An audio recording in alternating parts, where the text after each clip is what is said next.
Interoperability attract so many of you. My name is Lisa Centeno. I am the Managing Director of the Bitmark Association, and I'm very lucky to have some of the hottest EdTech startups here with me on the panel.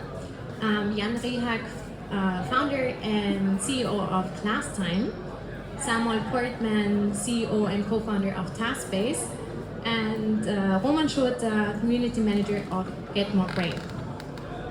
And before we dive into the topic of content interoperability, the question would be, who of you is familiar with the term interoperability? Okay, not that many. It was a big learning curve on my side as well. So interoperability means the capability of various systems, devices, applications to communicate seamlessly with each other and therefore exchange data and exchange information without the effort of any end user. And content interoperability means therefore the capability of the content items that are structured in a certain way to be easily imported, exported, combined with each other throughout those various systems without any more effort. So a really cool thing, but we are not there at all, not even close in EdTech. And I don't know if you guys experience it already, but the EdTech market is one of the highest fragmented, the most fragmented markets out there. And that's a pity. It's really like everybody works on their own lonely island, hidden in their own solution, and it wouldn't have to be that way. And we learned that in the life of an EdTech startup, EdTech company, 99% of the EdTech solution, the EdTech company will create their own internal data format, the proprietary data format, to structure their own learning content. And this is leading now to the fact that there are thousands and thousands of different proprietary data formats out there in the EdTech world that are not communicating with each other, leaving our EdTech world look like a sea of lonely islands. And we realized at some point the hard way as Bitmark that maintaining and creating your own proprietary data format is not only very expensive, not only time consuming, it is also very unsustainable long term because it leads to logins for your learning content. At some point, nothing gets in, nothing gets out. It's really difficult and a lot of effort for publishers and content authors to bring new content to your platform or to export the content from your platform in other systems. So they will simply refuse to do it anymore. And that's a big problem for you as an EdTech solution. And this is where content interoperability comes in. And therefore, we developed Bitmark. And Bitmark is an open source data standard to describe learning content in a really simple and yet powerful way. To increase the interoperability, to make learning content fluid, and to increase the chances to make education more accessible. And it wasn't long after Bitmark was developed that other companies saw the big potential of content interoperability and using an open standard instead of creating their own proprietary data formats. And I have 3 of them, of those startups now here with me, although I have to say it's not even startups anymore, like scale-ups or companies. 3 companies that have implemented Bitmark and experience content interoperability now in their solutions. And we're all here now to learn from them and hear their experiences, how content interoperability boosted their own solutions. And I would say let's start with Roman from Brain, because Brain was was the first EdTech company that have implemented Bitmark. So Roman, can you tell us a little bit about Brain and what is your take on content interoperability? Yeah, sure. Hi, everyone. Brain is a platform which takes a new spin on learning because we think that learning has to be collaboration and it has to be communication. So we want to make it possible to take content, learning content, and build it up to use it in conversations, in collaboration processes. And for that we have a messenger in our app. That's the basic stuff in Get More Brain. Now, Bitmark is a lucky punch for us because Bitmark is very modular. You can take content and you can split it up into different parts, and you can use all these nuggets and all these modules to make collaboration much easier. For example, in our app you can take quizzes, you can take video bits, you can take, of course, text and images. Just take it in the conversation, share it with your learners, and then they can reply to the quiz and do everything in the message. And for that it's important that we have a content that is splitted up, that is very modular. Since Bitmark is actually a markup language which does that, and we use it extensively now. Yeah, amazing. And how would you describe the ecosystem that formed around Bitmark and also includes companies like Taskbase and Classtime with Get More Brain? Well, the funny thing is, because everybody here on stage uses Bitmark, we can collaborate also with Classtime and Taskbase. We can take their content into our app easily because it's the same standard. It's an open source standard, so everybody can use it.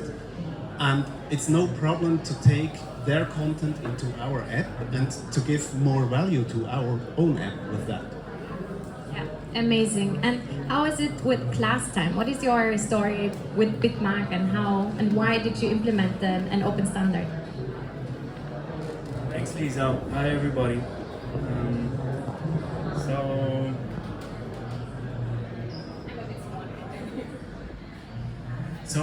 Classtime, but first, basically faced with the issue when teachers told us that it's a huge time investment to create content on a specific platform, and we were another platform, right?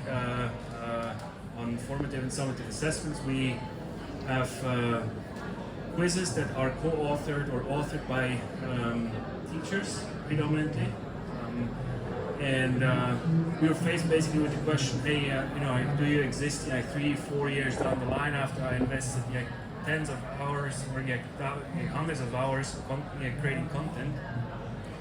And we wanted to have a better solution for those teachers. And the first idea was just basically an export functionality, but then you would actually want to have that in a format that is interoperable, that allows teachers to basically import it in another platform. So we were quite interested in this kind of standard, and I'm excited about the model. It's an open source model. It's an association that does that, basically providing kind of public infrastructure with this standardized format in order to afterwards develop use cases. Right? As a platform, we're content agnostic, right? And we need content authored from teachers, but then also from publishers, for example, right? And the pitch towards publishers to basically, provide content. In our experience, was much easier, right? If you think about it, I'll show a chart right after how basically I can think about basically this interoperability from a publisher's perspective. That helps you as a startup with the pitch is that if you think about how they do it today, is basically they author content, and very often they have that basically in a silo where they afterwards put it into whatever format, end product. Can be a book, can be an ebook, displayed by an app, website, or whatever. And then basically that's also siloed afterwards vertically with the distribution approach and very often specific tools, right, that you use for this whole silo thing, right? And once you have that, this one silo is basically, this is your product, right? But the content doesn't live in other silos per se, right? Unless you basically tediously transport it from ebook to a website, right? It's different. It's a different format, right? And we wanted to split that up. And I believe, can I replug?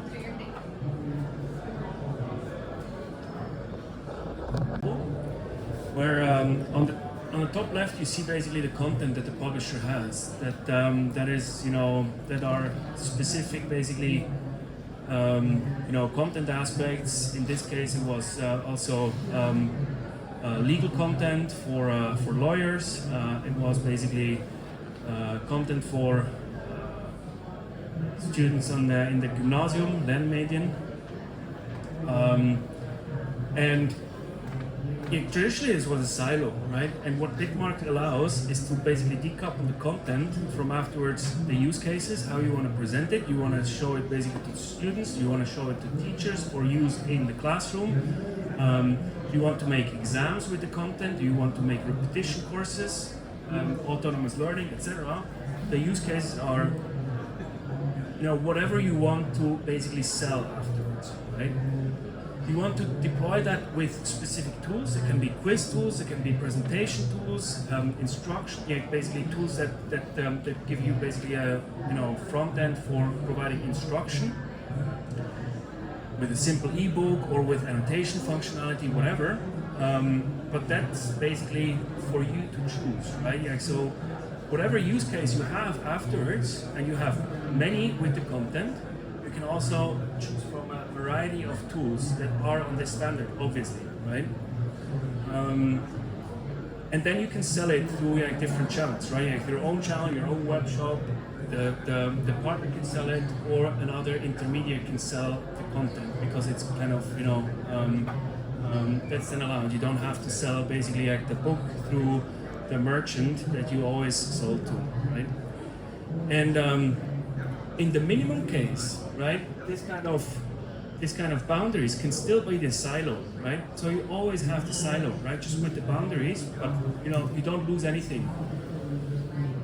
By having the boundaries, then just basically you get access to more use cases, to different tools without the lock-in, and different channels to sell it, right?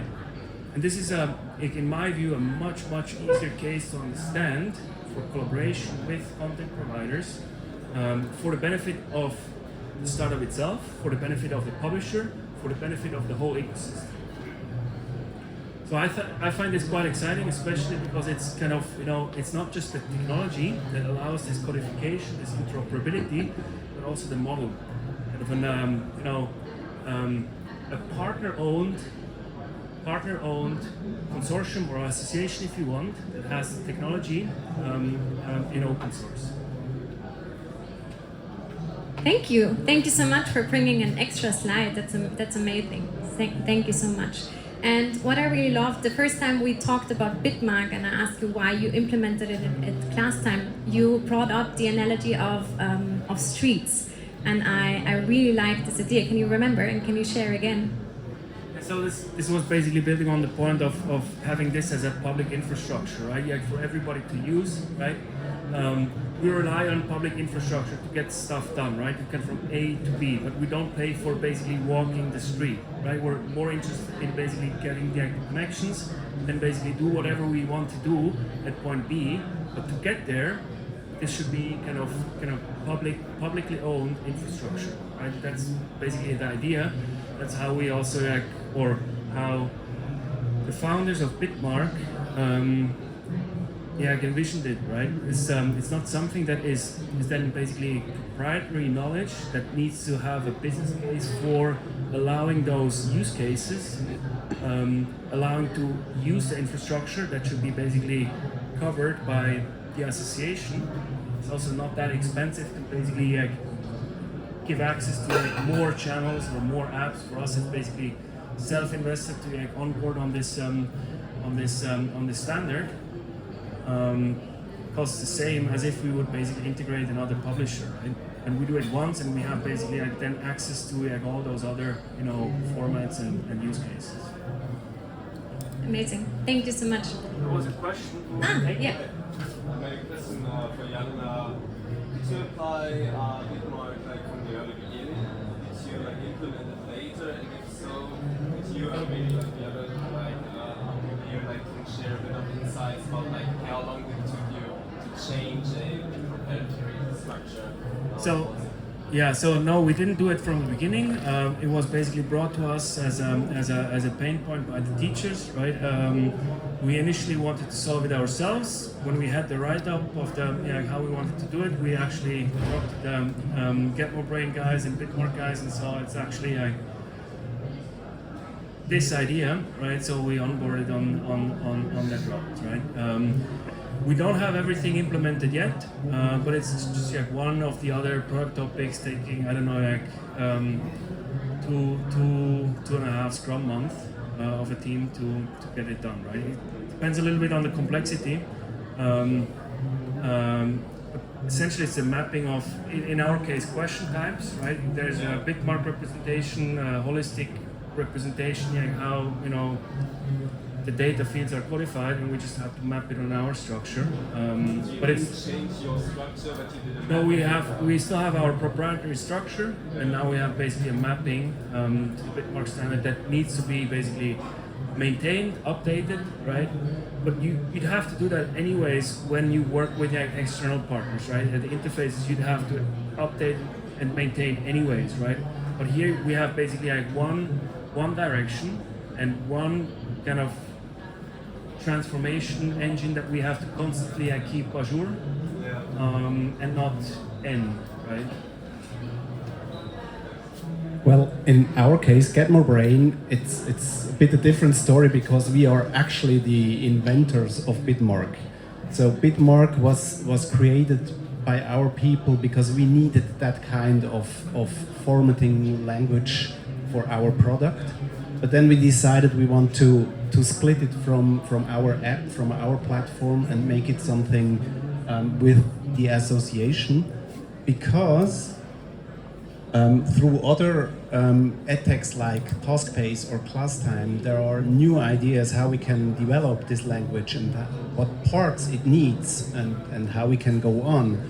And so that's a move which wouldn't have been possible if we were the only one who used the standard.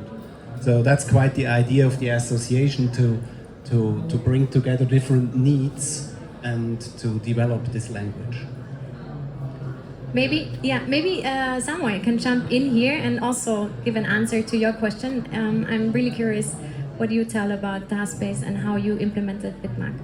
Cool. Yeah, thank you for the chance to present you Taskbase and to tell you how we use Bitmark for our business model. So it's pretty essential to us. Taskbase is tackling the problem of giving personalized feedback in digital learning solutions. And we provide the software as a service for big publishers like Klett, Cornelsen, but also learning platforms like Get More Brain and Classtime or Get Abstract. We work together with Velocity and others. Well, to give a personalized feedback, it's technically a pretty difficult problem. And on the way to do so, we always also are facing the problem of integrating this service into this learning product. And here, Bitmark is essential to us. So what we have learned is that there are no data formats out there that are appropriate for data analytics. And what we do is basically analyze student interaction data and the context where this interaction is coming from. And to understand for a software model, it's not useful to have something like SCORM, where then everything is just meshed up together and then we have kind of a piece is looking nice, but for a computer it's very difficult to understand. And with Bitmark we have a data format that's content first. So on the one hand side, if necessary, it's looking nice, but it's also understandable for a model to do data analytics, and that's exactly what we have been looking for. We implemented Bitmark from very the beginning, so we screened all the possible data formats. There was no necessity to develop a new one, and I mean, basically I would say for every new startup is building a platform, there is no necessity to build an entire new data format. There are some out there, and Bitmark is definitely a very well thought through data format also. To be prepared for the future, and all the data analytics is coming up at the moment. Thank you so much. Okay, questions afterwards. But what about you? So there is existing some other data formats, and me as a startup, if I have to connect to a couple of other sources which are outside, I believe this is also Switzerland, right? If we have to connect outside Switzerland, some of the apps which are outside even EU, do they have this standard, or how many apps do you have in the ecosystem of Bitmark, and how do I connect to the other one? Do I have to follow other standards? Yeah, right now there are six EdTech companies that use Bitmark and one large publisher in Switzerland that use Bitmark. So right now we're in the, I mean, we have a lot of proof of concept from the startups and the companies that use Bitmark already, but you know, a standard is only as strong as the companies that use it, and a standard lives from being used and applied from many different service providers and solution providers, and so that's why we're here. But for sure we have a variety of EdTech startups that do and build solutions for a variety of things, and maybe there is an connection already there, and yeah, I hope this answers the question, but maybe someone you have a better answer. Yeah, no, definitely there is a growing ecosystem for us. Yeah. It's also very important to have a data standard. Is growing, as I heard also German publishers are interested into this format, so it's definitely growing, and it's the only one out there, as I said, as well thought through and is ready for data analytics. So I trust very much on the fact that this will grow, because it's just 2 steps ahead of everything else I have seen. Dive into the relation to XAPI, for example, because like from a data analytics point of view, where it's like less about the content structure but more about like the interoperability between like systems, like the APIs and everything. I would just be interested in like how you see it, or maybe that from Bitmark, like if you work towards an easier mapping, so that for example you have a structure like you described it, that you do not need to map it 2 times, like to different structures. Yeah, definitely. I mean, the thing is that Bitmark is focusing on content, so on the exercise. So that's one part of the problem, and then I would say technically it's solved. So Bitmark is here. We need to distribute it more through the community, and then I would say the content problem is solved. And we have another problem that's definitely the interactions. XAPI is for data analytics not enough, so it's a very vague specified standard. So you need then, even though, to have this kind of mapping for every customer basically. When we integrate into a system, it's also kind of tackling problems or not tackling problems like competences or what's actually is going on. So it's very also task driven, this entire XAPI thing. So there we need development, but I would say Bitmark first solved one problem, and then most likely there need to be other innovations coming in the future. We are very much looking forward to it and helping to build it where we can. I might add to that, right? It's not only the standard itself, right? I would say it's also basically the transmission routes or schemes, right? That you also want to have built and have that as to be used, right? Whenever you use XAPI and you basically integrate it with another solution, you have basically your proprietary integration there, and that's something that we would like to avoid, right? So have a standard that basically is holistic enough to encompass everything, and the standard can be extended and needs to be extended, right? There might be, it's already relatively mächtig, right? Rich, covering stuff that other standards don't, as for example streaming data, right? But obviously there's going to be things that you will extend, right? But it can be done because it's open source, right, by the community. Plus the interaction or sort of the transmission schemes will also be open source, right? So from a model perspective, I think it's much more forward-looking, much more ecosystem friendly. But obviously it's still two-sided market topic, right? A chicken egg problem where you have to build basically like the partners in order for it to grow. Then again, right? If we do one integration, one sort of integration with the publisher, the work needs to be done, right? I'd rather do it through Bitmark because I do it once and that's already, it's a given. That's sunk, I have to invest it, but then it opens up, whoever is already in the ecosystem, right? Whether that's useful in the start, with 6 members, maybe not that much, maybe to some extent. I mean, we have collaborations here that can be fruitful, that can be exciting for publishers, but as it grows, it becomes much more powerful. Maybe one last word to that. As someone said, Bitmark is focusing on content at the moment. So our focus is on connecting to other languages which exist, like the GIFT standard in Moodle or H5P, which is huge and which provides super nice content. And we want to take all these technologies and map them to Bitmark and make them connectable. And then maybe in a second step, we will tackle these other points like the transmission of the data and the exchange of the data and everything like that. That's part of the development. Yeah, I think that's a really, really important point with Bitmark, that you don't only get a really powerful internal data format, you get a whole ecosystem and connections to the companies that use Bitmark as well, and the content of publishers that is based on Bitmark as well. And we really have a lot of interesting projects going on between all of us actually, and with Get More Brain and Taskbase, they work very closely together. And with Classtime, we develop a GIF to Bitmark converter so that content becomes easily exportable out of Moodle. And Bitmark and Taskbase are building up a really, really cool project. Maybe we can dive a little bit into the projects that are happening in our ecosystem.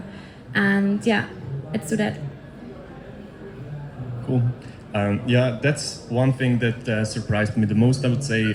We started out of a necessity to work with Bitmark, and what happened basically is now we are working together with Classtime, we're working together with Get More Brain, we are working together with the publishing house in Switzerland, Schulverlag Plus. So it breaks through quite a lot of boundaries when we work on the same data formats, and it opened up quite a lot of opportunities. Beside of all this collaboration, maybe you guys then talk a little bit more about that too. We have another project coming up. It's financed by, founded by quite some, by Jakob Foundation and MacArthur Foundation, two big foundations in Switzerland. And we are building an open source vocabulary training exercise pool. And that's also one thing that became possible exactly through this data format, that we said, well, when we have an open source data pool of exercises, and then a lot of other companies can access it, so it's worth for foundation to fund such projects. And then this accelerates, for example, for Taskbase, once again, also our possibility to give feedback. Then we agreed to the, or we get the promise that we give personalized feedback to all these exercises too. And there is an initiative coming up. The exercise pool, for example, is also for German and Ukraine language learning. So that's, for example, one of these language pairs we have there. So there is quite of dynamics then out of a sudden into all this in this environment around Bitmark, and that's very nice to see. Maybe Get More Brain. What are you?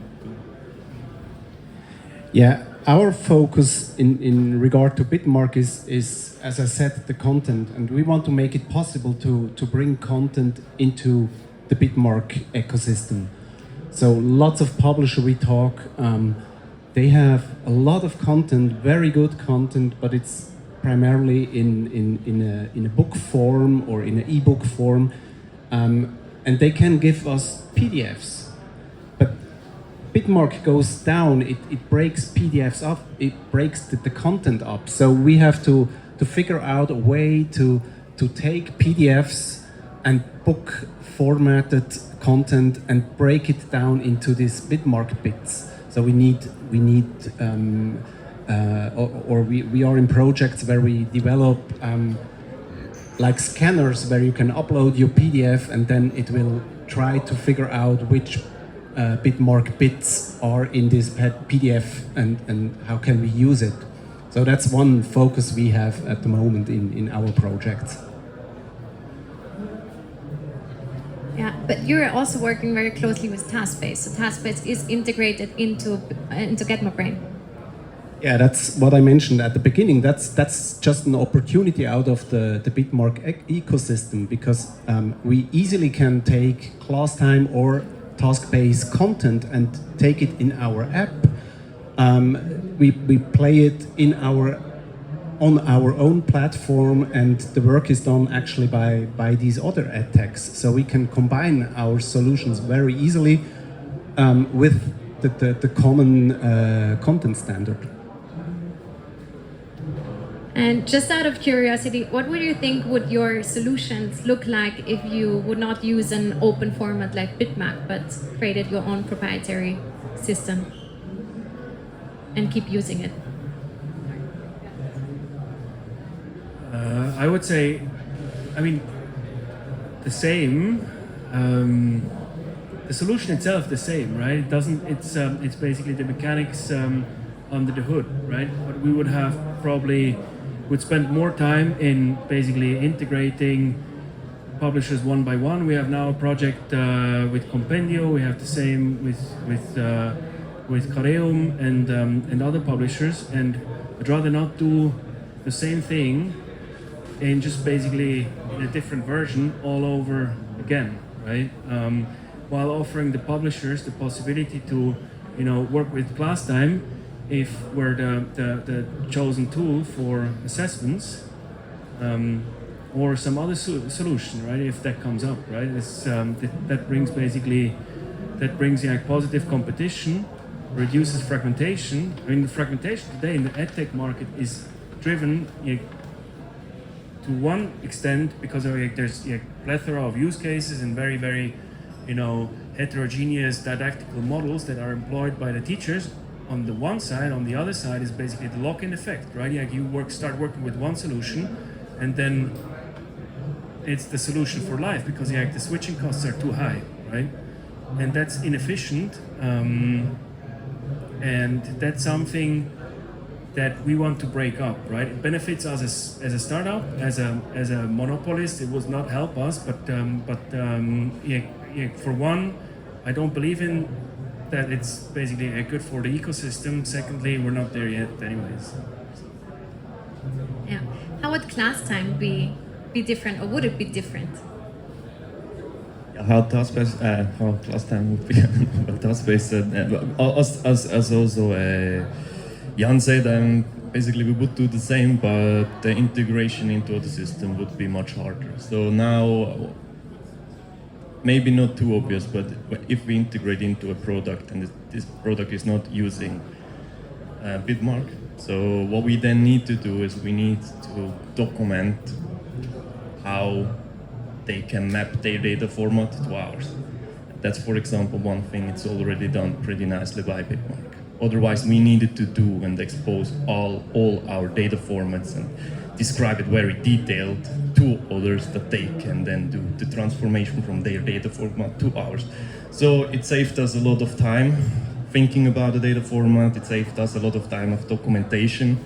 And yeah, with a growing ecosystem, I will also say this automated integration is not too far away anymore, at least with more and more publishers in the German-speaking part in Europe.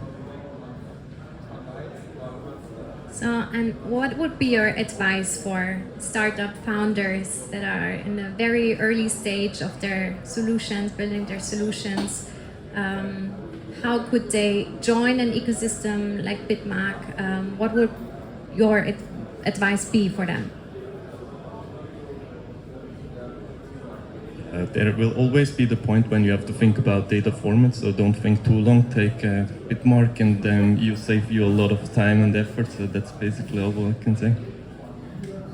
You don't get paid for that, but thank you so much. If you have a proprietary format already, then I would probably stick with that for the moment until you have basically use cases where you want to integrate with others, and then I wouldn't do basically the kind of the spaghetti connections and connections with everybody, right, or star connections. But then if you have basically an ecosystem, spaghetti stuff, right, but basically go through an intermediary that is powerful enough, rich enough, and has a model that fosters this basically public good kind of idea of providing infrastructure to be used in order so that you can use focus on the use cases. That would be my recommendation. That's how we did it. We started with the proprietary format. That's a given, right, for us, and with the use cases, we basically on board on the standard. Well, my message is as clear as Samuel's. Just check it out. I mean, look at it. If you have thought about content and content formats for your solution, then you will be familiar with all the questions Bitmark has taken into. It's doing. So check it out, look how it fits for you, and if you want to contribute or if you want to be part of it, then just come into our ecosystem. It's quite easy. Yeah, and one last question to all of you to close it up. Like, how would you envision the future of EdTech when we live in an ideal world of content interoperability? What would be possible that it's now not possible because of all the lock-ins of the content, and how would that influence your own solution if we live in an EdTech world full of interoperability? For us, it would be an ideal world if we could use all these super nice EdTech ideas which are growing now. Everybody has a good idea. It has its own app or its own system or its own selling point, and we would like to use it in our solution. So over the content standard, that would be an ideal world to share all these knowledge and all these new solutions and new products.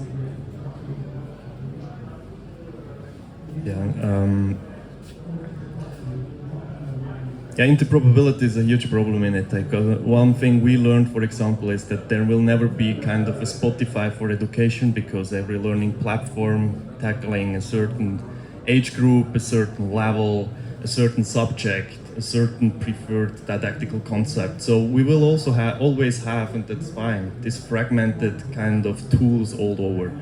And yeah, at the moment it's just not efficient because of the missing interoperability, and to add interoperability to this ecosystem of educational technology and products all over would add quite a lot of value in general for every product out there. So yeah, in my view, today's product silos, or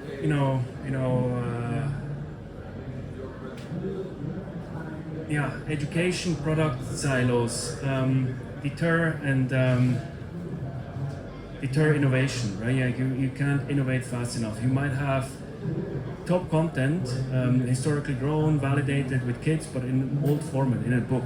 Yeah, if you're lucky, you have an e-book that you can basically have on the mobile phone as well and take notes with it, right? But porting this content into new formats and try out new stuff, innovative stuff, and see whether it sticks, right? Is